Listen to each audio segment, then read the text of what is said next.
الرحمن الرحیم سلامونه. نن غواړم تاسو د جینس وی ګانې تاسو در معرفي کوم. دا وایي خو اوسه پورې موږ افغانستان ته راوړی ویډیوګانې چې تاسو ګورئ دا د مختلفو غواګانو نه دي، د مختلفو فارمونو نه دي، خو چون دغه وی کې سپینوالی ډېر دی او دا ټولې ټاپې پکې کمې دي. تاسو وګورئ اگر چې په مختلفو فارمونو کې دا روزل شوي دي، د مختلفو اورګان نه راغلي دي، د دوی ترمنځ دا فزیکي جوړښت ته تاسو وګورئ دا ډېر زیات خوښۍ په اول ځل باندې لکه دا مثال دا په اول ځل باندې څلور کیلو شودو کې په اول لنګون کې تاسو فکر وکړئ دا په دویم لنګون کې، په دریم لنګون کې او په څلورم لنګون کې به څومره شیدې ورکړي او بیا دا کولی شي چې شپږ لنګونه، اووه لنګونه، اته لنګونه پورې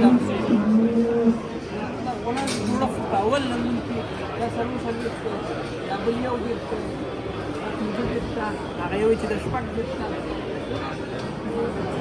دا په تېرېدلو معلومېدو دا غلام چې دا نورو باندې بدلېږي او د ده نه به انشاءالله تعالی ښه غواګانې نو دا یو د نمونې په شکل باندې دلته ویجي جینټیک لکه د کالوي لونګارې چې ما تاسو ته وښودلې دا داسې جینس دا کوم لونګانې چې دي دا هم په همدې ترتیب باندې نو د ویجي دا څومره غویان چې دي یو واړې او داسې مخکې نو داسې په زرهاوو لونګانې دي چې هغه اصلاح شوي دي او دا د دې ښکارندوی یا دا موږ ته ښکاره کوي چې دغه نسل دا کوم غویان چې ویجي جینټیک لري دا څومره بارزیت لري، څومره کولی شي چې یو نسل تاجیل راوړي. دا وګوره دا د یو فارم نه ده، دا د بل فارم نه ده، دا د بل فارم نه ده او غویه چې دی غویه به تاسو ته زه به عکس ولګوم.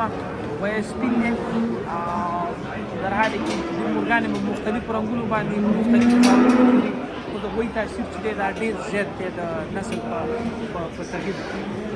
دې لاسې چې دا هم د جینس غویه لوګانې دي او هغه لاسې چې دی د کالوین دي هغه ما تاسو ته مخکې سات کې وښودلې. نو د نفس ټینګر زراعتي او مالداري شرکت ویجي جینټیک کاوي وکاروئ تر څو غواګانې چې دی د اصلاح شي. موږ تاسو ته اطمینان درکړو چې دغه نسل د شیدو تولید د لحاظه، د اوږدوالي د لحاظه یو قوي نسل د نړۍ په سطحه باندې دی او اطمیناني دی. وهل ټکول لغتې وهل دا پکې نشته دی، ډېر ارامه دی. شیدو د غوړ اندازه یې پوره ده، قد نه برابرې دي، ډېرې غټې نه دي، نه ډېرې زیاتې وړې دي. د شیدو دا کوم دوران چې دی دا د موږ ولیدل تقریبا 11 پورې لنګونه کوي، 12 هم کوي، 14 هم کوي.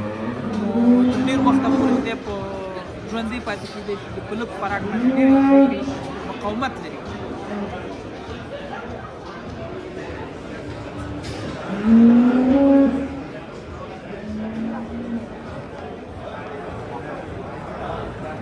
Sorry.